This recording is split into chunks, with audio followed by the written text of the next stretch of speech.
കേട്ടില്ലേ? ഇവിടെ നിന്ന് ഒച്ചയും ബഹളവും വെച്ച് അകത്തുറങ്ങിക്കിടക്കുന്നവരെ കൂടി ഉണർത്താതെ പോയി കിടക്കാൻ നോക്കടാ. ജോണിൻ്റെ ഞെട്ടലോടെയുള്ള ചോദ്യം കേട്ട് കുര്യൻ അവരോട് പറഞ്ഞുകൊണ്ട് അകത്തേക്ക് കയറിപ്പോയി. നീ എന്തു ആലോചിച്ച് നിൽക്കുവാടാ? അകത്തേക്ക് കയറുക. ഇനി ഇവിടെ നിന്നാൽ പുറത്ത് കിടക്കേണ്ടി വരും. നിനക്കറിയാലോ അപ്പൻ്റെ സ്വഭാവം.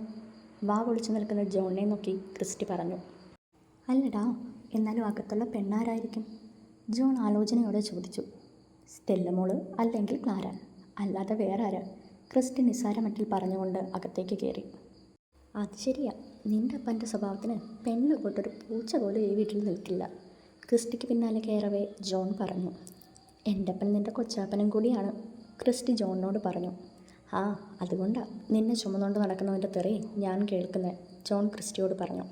പിറ്റേ ദിവസം രാവിലെ 9 മണിയോടെ പാലമുറ്റത്തിൽ അത്യാവശ്യം വലിയൊരു ആൾക്കൂട്ടം നിരന്നു. കൂടുതലും ആണുങ്ങളാണ്. എന്നതാ പ്രസിഡന്റ്, പഞ്ചായത്ത് പാലമുറ്റത്തിലേക്ക് മാറ്റിയോ?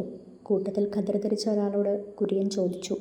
അത് പിന്നെ കുര്യച്ച, ദാ ഇയാൾ പറയുന്നു അവരുടെ വീട്ടിലെ പെങ്കൊച്ചിനെ നിങ്ങളിവിടെ പിടിച്ചു വച്ചേക്കുന്നു എന്ന്, പഞ്ചായത്ത് പ്രസിഡന്റ് ദിവാകരനെ നോക്കിക്കൊണ്ട് പറഞ്ഞു. സ്റ്റെല്ല മോളെ, കുര്യൻ അകത്തേക്ക് നോക്കി വിളിച്ചതും സ്റ്റെല്ലയും ധ്രുവയും കൂടെ പുറത്തേക്ക് ഇറങ്ങി വന്നു. ദേ, ഇവൻ പറയുന്നു ഞാൻ മോളെ ഇങ്ങോട്ട് പിടിച്ചുകൊണ്ട് വന്നതാണെന്ന്. ആണോ? ദിവാകരനെ നോക്കിക്കൊണ്ട് കുര്യൻ ധ്രുവയോട് ചോദിച്ചു. അല്ല, ഞാൻ എൻ്റെ പൂർണ്ണ സമ്മതത്തോടെയാണ് ഇങ്ങോട്ട് വന്നത്, ധ്രുവി പെട്ടെന്ന് തന്നെ മറുപടി പറഞ്ഞു. അങ്ങനെ ഒരു അന്യൻ വീട്ടിൽ നിൽക്കേണ്ട കാര്യം നിനക്കില്ല. നീ എൻ്റെ കൂടെ വരണം, ഞാൻ നിന്നെ നോക്കിക്കോളാം, ദിവാകരൻ ധ്രുവിയോട് പറഞ്ഞു. ഇല്ല, ഞാൻ വരില്ല, എനിക്ക് പേടിയാ, ഇയാൾ ചീത്തയാ, എന്നെ ഇയാളുടെ കൂടെ പറഞ്ഞ് വിടല്ലേ, ധ്രുവി കരഞ്ഞുകൊണ്ട് കുര്യനോട് പറഞ്ഞു. മോളതിനെന്തിനാ കരയുന്നേ? മോളുടെ സമ്മതമില്ലാതെ ഒരുത്തനെ ഇവിടുന്ന് മോളെ കൊണ്ടുപോകില്ല, കുര്യൻ ധ്രുവിയോട് പറഞ്ഞു. അങ്ങനെ ഒരു ബന്ധവുമില്ലാത്തൊരു പെൺകൊച്ചിനെ ആണുങ്ങൾ മാത്രമുള്ള വീട്ടിൽ നിർത്താൻ പറ്റുമോ പ്രിയച്ച? ദിവാകരൻ്റെ സുഹൃത്ത് രമേശൻ ചോദിച്ചു. അങ്ങനെ ഒരു ബന്ധവുമില്ലാത്ത പെൺകൊച്ചാണെന്ന് നിന്നോട് ആര് പറഞ്ഞു രമേശ? ഇവളെൻ്റെ ക്രിസ്റ്റിയുടെ പെണ്ണ, പാലമുറ്റത്തിൽ കുര്യൻ്റെ മരുമകൾ. അത്രയും ബന്ധം പോരെ ഇവൾക്ക് ഈ വീട്ടിൽ നിൽക്കാൻ? കുര്യൻ പറയുന്നത് കേട്ട് സ്റ്റെല്ലയും ധ്രുവിയും ഉൾപ്പെടെ അവിടെ കൂടി നിന്ന എല്ലാവരും ഞെട്ടി. കുര്യച്ചൻ പറഞ്ഞത് സത്യമാണോ മോളെ? പ്രസിഡന്റ് ധ്രുവിയോട് ചോദിച്ചു. ധ്രുവി ദയനീയമായി കുര്യനെ നോക്കി. ഒന്നുമില്ല എന്നപ്പോൾ അദ്ദേഹം കണ്ണു ചിമ്മിക്കാട്ടി. മറുത്തെന്തെങ്കിലും പറഞ്ഞാൽ ദിവാകരൻ്റെ കൂടെ പോകേണ്ടി വരുമെന്ന് പേടിച്ച് ധ്രുവി കുര്യച്ചൻ പറഞ്ഞത് സത്യമാണെന്ന് പറഞ്ഞു. എല്ലാവരും ഇനി ഇവിടെ എന്ത് കാണാൻ നിൽക്കുക? ആ പെങ്കൊച്ചു പറഞ്ഞത് എല്ലാവരും കേട്ടില്ലേ? വെറുതെ മനുഷ്യനെ മെനക്കെടുത്താനായിട്ട്, ദിവാകരനെ നോക്കി പല്ലിറങ്ങിക്കൊണ്ട് പ്രസിഡന്റ് പറഞ്ഞു. ഓരോരുത്തരായി അവിടുന്ന് മടങ്ങുമ്പോഴും ദിവാകരൻ്റെ രൂക്ഷമായ നോട്ടം ധ്രുവയിൽ തന്നെ ആയിരുന്നു. ദിവാകരൻ്റെ നോട്ടം കണ്ട് തല താഴ്ത്തി നിൽക്കുന്ന ധ്രുവിയുടെ മുൻപിലേക്ക് കയറി നിന്നുകൊണ്ട് കുര്യൻ ദിവാകരനെ നോക്കി. കുര്യൻ്റെ നോട്ടം കണ്ട് ഒന്നും മിണ്ടാതെ ദിവാകരനും അവിടുന്ന് പോയി. കുര്യൻ അകത്തേക്ക് ചെല്ലുമ്പോൾ സ്റ്റെല്ലയുടെ ഒപ്പം ധ്രുവയും സെറ്റിയിലിരിക്കുന്നുണ്ട്. അവർക്കെതിർവശത്തായി കുര്യന് വരുന്നു. മോളെ, കുര്യൻ്റെ വിളി കേട്ട് ധ്രുവി മുഖമുയർത്തി നോക്കി. അവർ പറഞ്ഞതെല്ലാം മോളും കേട്ടില്ലേ? ഞങ്ങൾ ആണുങ്ങൾ മാത്രമുള്ള വീട്ടിൽ മോളെ നിർത്താൻ പറ്റില്ല. ഞാൻ എൻ്റെ ഒരു ആഗ്രഹം പറയട്ടെ? അവരോട് പറഞ്ഞതുപോലെ എൻ്റെ മരുമകളായിട്ടല്ല, എൻ്റെ മോളായി, എൻ്റെ ക്രിസ്റ്റിയുടെ പെണ്ണായി മോൾക്കിവിടെ നിന്നൂടെ? എൻ്റെ സ്റ്റെല്ല മോളുടെ പ്രായമേ മോൾക്കുള്ളൂ എന്നറിയാം. ക്രിസ്റ്റിക്കിപ്പോൾ 32 വയസ്സുണ്ട്. അവൻ നന്നായി കുടിക്കും. ആ ശീലമൊക്കെ മോൾ വിചാരിച്ചാൽ മാറ്റാവുന്നതേ ഉള്ളൂ. പിന്നെ ഇത് മോളുടെ ജീവിതമാണ്. ഞാൻ ഒരിക്കലും മോളെ നിർബന്ധിക്കില്ല.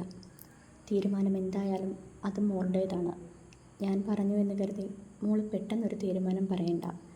നന്നായി ആലോചിച്ചൊരു തീരുമാനം എടുത്താൽ മതി. മോളുടെ തീരുമാനം മറിച്ചാണെങ്കിൽ ഒരിക്കലും മോൾ ദിവാകരൻ്റെ കയ്യിലെത്തില്ല. ആ ഉറപ്പ് ഞാൻ തരാം. ഈ വീട്ടിൽ നിൽക്കാൻ പറ്റില്ലെന്നേ ഉള്ളൂ. സുരക്ഷിതമായ മറ്റൊരിടത്ത് ഞാൻ മോളെ എത്തിച്ചിരിക്കും. മോൾക്ക് അവിടെ നിന്ന് പഠിത്തം തുടരാൻ, കുര്യൻ ധ്രുവിയോട് പറഞ്ഞു. ധ്രുവിയുടെ മനസ്സ് മുഴുവൻ കുര്യൻ്റെ വാക്കുകളായിരുന്നു. അദ്ദേഹത്തിൻ്റെ വാക്കുകൾ ആശ്വാസമായി തോന്നിയപ്പോഴും ദിവാകരൻ്റെ മുഖമോർക്കെ ധ്രുവിക്ക് പേടി തോന്നി. തോളിലൊരു കരസ്പർശം അറിഞ്ഞപ്പോൾ ധ്രുവി ഞെട്ടിത്തിരിഞ്ഞു നോക്കി. എൻ്റെ ധ്രുവിക്കുട്ടി കാര്യമായ ആലോചനയിലാണല്ലോ. എൻ്റെ ചാച്ചനെക്കുറിച്ചാണോ? സ്റ്റെല്ല ധ്രുവിയോട് തിരക്കി. അയാൾ, ആ ദിവാകരൻ, ധ്രുവി പേടിയോടെ പറഞ്ഞു. എൻ്റെ പെണ്ണെ, നീ ഇതുവരെ അത് വിട്ടില്ലേ? ഇനി അയാൾ ഇങ്ങോട്ട് വരില്ല. വന്നാലും വല്യപ്പച്ചൻ നോക്കിക്കോളും ബാക്കി. അതോർത്ത് എൻ്റെ ധ്രുവിക്കൊച്ച് പേടിക്കണ്ട കേട്ടോ, സ്റ്റെല്ല ധ്രുവിയോടായി പറഞ്ഞു. ധ്രുവി അതിന് ഒരു മങ്ങിയ ചിരി നൽകി. നീ ഇതിനകത്ത് തന്നെ ഇങ്ങനെ ഇരിക്കാതെ വാ ധ്രുവി, നമുക്ക് പുറത്തേക്കൊക്കെ ഒന്നിറങ്ങാം. സ്റ്റെല്ല ധ്രുവിയെയും വലിച്ചുകൊണ്ട് നേരെ പോയത് അടുക്കളയിലേക്കാണ്. ചട്ടയും മുണ്ടുമെടുത്ത് പ്രായമായ ഒരമ്മച്ചി അടുക്കളയിൽ നിന്ന് ജോലി ചെയ്യുന്നുണ്ട്. റീത്താമ്മച്ചി, സ്റ്റെല്ല അവരെ വിളിച്ചുകൊണ്ട് സ്ലാബിലേക്ക് കയറിയിരുന്നു. ആഹാ, ഇതാണോ കുര്യച്ചൻ പറഞ്ഞ മോള്? സുന്ദരിയാണല്ലോ. സ്റ്റെല്ലയ്ക്കൊപ്പം നിന്ന ധ്രുവിയെ നോക്കി അവളുടെ കവിളിൽ തഴുകിക്കൊണ്ട് റീത്താമ്മച്ചി പറഞ്ഞു. എൻ്റെ ധ്രുവി കൊച്ചിനെ കണ്ണ് വെക്കല്ലേ റീത്താമ്മച്ചി. ഒരു ക്യാരറ്റ് എടുത്ത് കടിച്ചുകൊണ്ട് സ്റ്റെല്ല പറഞ്ഞു. വിഷ അടിച്ചു വരുന്ന സാധനമാണ്, കഴുകിയിട്ട് തിന്നേണ്ട കൊച്ചേ. റീത്താമ്മച്ചി സ്റ്റെല്ലയുടെ തലയിൽ കൊട്ടിക്കൊണ്ട് തൻ്റെ ജോലിയിലേക്ക് തിരിഞ്ഞു.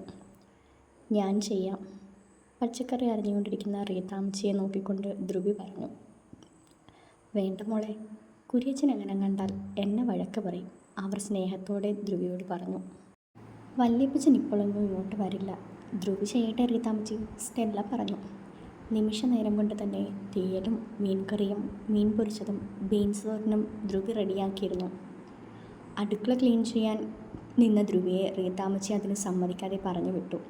സ്റ്റെല്ല ധ്രുവിയും കൊണ്ട് മുകളിലെ അടച്ചിട്ടിരുന്ന ഒരു റൂമിലേക്കാണ് പോയത്. ധ്രുവി ആ റൂം മുഴുവനൊന്ന് കണ്ടുപിടിച്ചു. ടേബിളിൻ്റെ പുറത്ത് കുറച്ച് പുസ്തകങ്ങൾ വാരിവരച്ചിട്ടിട്ടുണ്ട്. അടുക്കും ചിട്ടയും ഇല്ലാതെ മുറി ആകെ അലങ്കോലമായി കിടക്കുകയാണ്. ഭിത്തിയിൽ ക്രിസ്റ്റിയുടെ പല പ്രായത്തിലുള്ള ഫോട്ടോ ഫ്രെയിം ചെയ്ത് വെച്ചിട്ടുണ്ട്. ഇതാണ് എൻ്റെ ക്രിസ്റ്റി ചാച്ചൻ, ധ്രുവി നോക്കി നിൽക്കുന്ന ഫോട്ടോയിലേക്ക് ചൂണ്ടിക്കൊണ്ട് സ്റ്റെല്ല പറഞ്ഞു. നിൻ്റെ ചാച്ചൻ എന്താ സ്റ്റെല്ല ഇതുവരെ കല്യാണം കഴിക്കാഞ്ഞേ? ക്രിസ്റ്റിയുടെ ഫോട്ടോയിലേക്ക് തന്നെ നോക്കിക്കൊണ്ട് ധ്രുവി ചോദിച്ചു. അത് ചാച്ചന് പണ്ട് നല്ല അടാറ് തേപ്പ് കിട്ടിയതാ, സ്റ്റെല്ല പറഞ്ഞതും ധ്രുവിയുടെ മനസ്സിലെവിടെയോ ഒരു കുഞ്ഞു നോവുണർന്നു. ആരെയെങ്കിലും ഇഷ്ടമായിരുന്നോ? ധ്രുവി അല്പം മടിയോടെ ചോദിച്ചു. ഇഷ്ടമായിരുന്നു എന്ന് ചോദിച്ചാൽ എനിക്കറിയില്ല. ചാച്ചന് 25 വയസ്സുള്ളപ്പോൾ ലീന എന്ന് പറയുന്നൊരു ചേച്ചിയുമായി കല്യാണം ഉറപ്പിച്ചതാണ്. മിന്നുകെട്ടിനെ പള്ളിയിലെത്തിയപ്പോൾ ആ ചേച്ചി ആരുടെയോ കൂടെ ഒളിച്ചോടിപ്പോയി എന്നറിയുന്നേ. അതിനുശേഷം ആരെങ്കിലും കല്യാണക്കാരെയും പറഞ്ഞാൽ ചാച്ചൻ അവരെ കണ്ണു കൂട്ടുന്ന ചീത്ത വിളിക്കും. അതോടെ ചാച്ചൻ ജോലി ഉപേക്ഷിച്ചു. സ്റ്റെല്ലയുടെ വാക്കുകൾ ധ്രുവി പോലും അറിയാതെ അവളിൽ ചെറു സന്തോഷം നിറച്ചു.